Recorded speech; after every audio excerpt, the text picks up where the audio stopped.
Alabama's population is dwindling for the first time in state's history as a result of COVID-19's deadly spread throughout its residents. Our state literally shrunk in 2020, based on the numbers that we have managed to put together, and actually by quite a bit, State Health Officer Scott Harris said in a Friday press conference. According to The Guardian, 2020 is going to be the first year that we know of in the history of our state where we actually had more deaths than births. Harris said that the state saw 64,714 deaths in 2020, which significantly outnumbered Alabama's 57,641 births that same year. We have data going back to the first decade of the 20th century. So, more than 100 years, and that's never happened before, nor has it ever even been close before, Harris added. The health crisis in Alabama is just one among many throughout various parts of the South. In Mississippi, 1 out of every 320 residents has died due to COVID-19, Rolling Stone reported. Over the past 2 months, the state has seen a staggering spike in daily cases, which at one point reached roughly 3,600.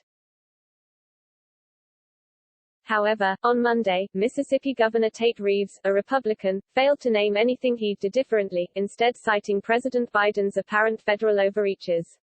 It is a very difficult situation that we as Mississippians and we as Americans find ourselves in, Reeves told CNN's Jake Tapper on Monday.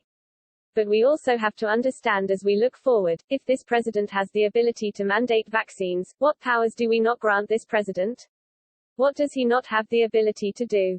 I'm often asked by some of my friends on the other side of the aisle about COVID, and why does it seem like folks in Mississippi and maybe in the Mid-South are a little less scared, shall we say, the conservative added. When you believe in eternal life, when you believe that living on this earth is but a blip on the screen, then you don't have to be so scared of things.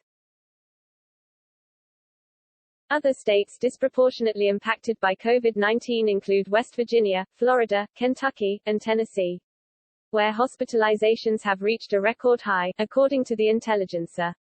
This past week, Idaho announced crisis standards of care, due to severe overcrowding in the state's hospital network, meaning that resources may have to be rationed toward patients with the highest chance of survival. The situation is dire, Dave Jefferson, the director of the Idaho Department of Health and Welfare, told the New York Times. We don't have enough resources to adequately treat the patients in our hospitals, whether you are there for COVID-19 or a heart attack or because of a car accident. Total COVID-19 deaths in the U.S. is racing toward 700,000, with about 6% occurring over the last month, according to the Johns Hopkins Coronavirus Research Center. Meanwhile, CNN recently reported that roughly 1 in every 500 Americans have passed as a result of the virus. A large swath of scientific evidence suggests that more conservative, and incidentally Donald Trump supporting, areas throughout America may be driving the spread of the disease.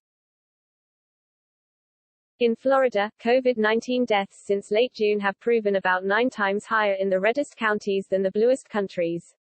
According to a San Francisco Chronicle analysis of California, counties that voted heavily for Trump have seen higher death rates than their bluer counterparts since vaccines became widely available in June, a shift from the period before, when Democratic-leaning counties had higher death rates. Utah State University last week observed a similar pattern when it comes to infection rates across the U.S., finding that higher concentrations of Donald Trump voters correlated with elevated infection rates per capita. The salience of political views in COVID-19 death was particularly pronounced in rural areas throughout the state, where the spread of the virus has been less studied.